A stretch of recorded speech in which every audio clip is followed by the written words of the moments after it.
Pienso en mi hija ahora. En lo que le fue evitado. A veces me siento agradecido.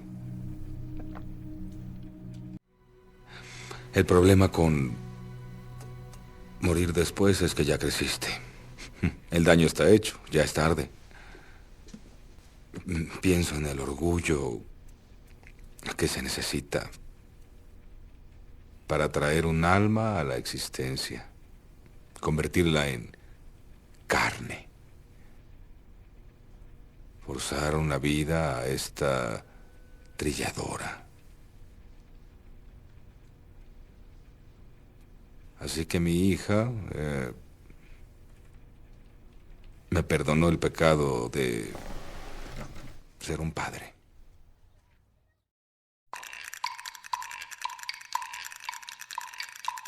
True Detective se presenta ante nosotros como un rompecabezas policial convencional, un crimen ritual, dos detectives opuestos y una cacería que se extiende por décadas. Pero tras la superficie de sus 3 líneas temporales, lo que Nick Pizzolatto nos propone no es la resolución de un caso, sino un estudio persuasivo de la descomposición. Así pues, Luciana funciona como un síntoma.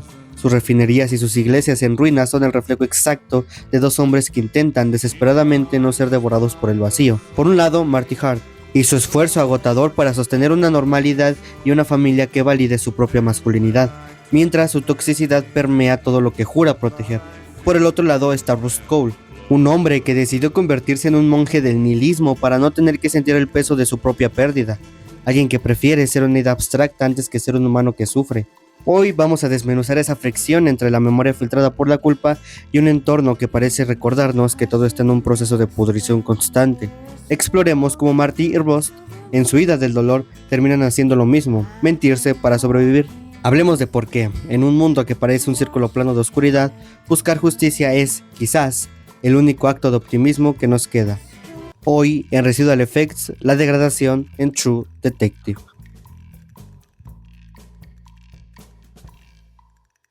True Detective, más que como una serie, se percibe como una materia inestable. Nick Pizzolatto utiliza una narrativa fragmentada donde las 3 líneas temporales funcionan como estratos geológicos. En las entrevistas del 2012, el montaje nos muestra a 2 hombres intentando reconstruir un pasado que ya no les pertenece. El uso del relato poco fiable se manifiesta en las cicatrices de la imagen. Cuando Rust Cohle manipula esas latas de cerveza en el presente, sus palabras cargan con el peso de 20 años de sedimento psicológico. La historia nunca termina de asentarse porque está construida sobre el vacío de lo que ambos detectives decidieron callar o deformar. Así, el espacio en Luciana trasciende la función de escenario para convertirse en una extensión de la patología de los personajes.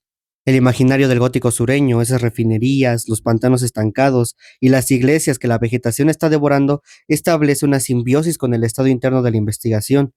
Todo el encuadre sugiere un proceso de descomposición biológica.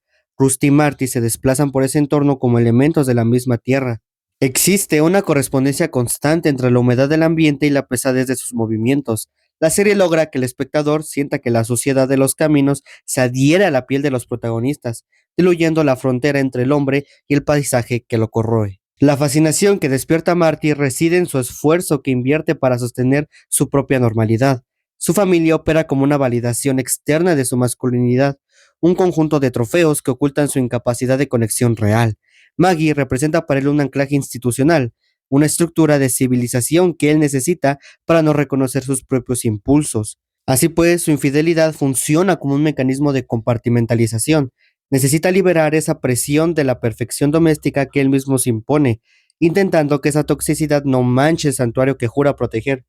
El síntoma más crudo de esa mentira aparece en sus hijas. Audrey, al representar mediante sus juegos escenas de una sexualidad distorsionada, actúa como el espejo de la hipocresía que respira en casa. Marty responde con violencia ante esas señales porque supone el colapso de la única narrativa que le permite dormir por las noches. Y por el otro lado está Rust. La disolución del yo en Rust Cohle encuentra su origen mucho antes de la pérdida familiar. Se gesta en la despersonalización de sus años como agente encubierto en narcóticos. Habitar la identidad de un monstruo para cazar monstruos borró la línea de su propia existencia. Ross padece de una hiperestesia que le impide ignorar la fealdad del mundo. Su sinestesia, el oler los colores, sentir el sabor del metal en el aire, es el mapa de un sistema nervioso que ha perdido todos los amortiguadores. Cuando observa las espirales de pájaros o las manchas en las paredes, vemos el trauma físico de una mente expuesta a la materia efímera. Su pesimismo funciona como un mecanismo defensivo. Vive en la carencia absoluta en un apartamento sin posesiones, intentando no dejar ninguna huella para que el mundo no encuentre por dónde volver a lastimarlo. Así pues, su ideología es una forma de protegerse. Si se convence de que todos somos materia, de que todo es un círculo plano y de que nada importa, puede amortiguar el peso de la pérdida de su hija. Así, la investigación de los asesinatos rituales de Carcosa opera como el catalizador que obliga a ambos hombres a enfrentarse a sus propias estructuras de supervivencia. Marty se ve forzado a reconocer que el mal que persigue en los pantanos guarda un parentesco aterrador con sus propios impulsos violentos.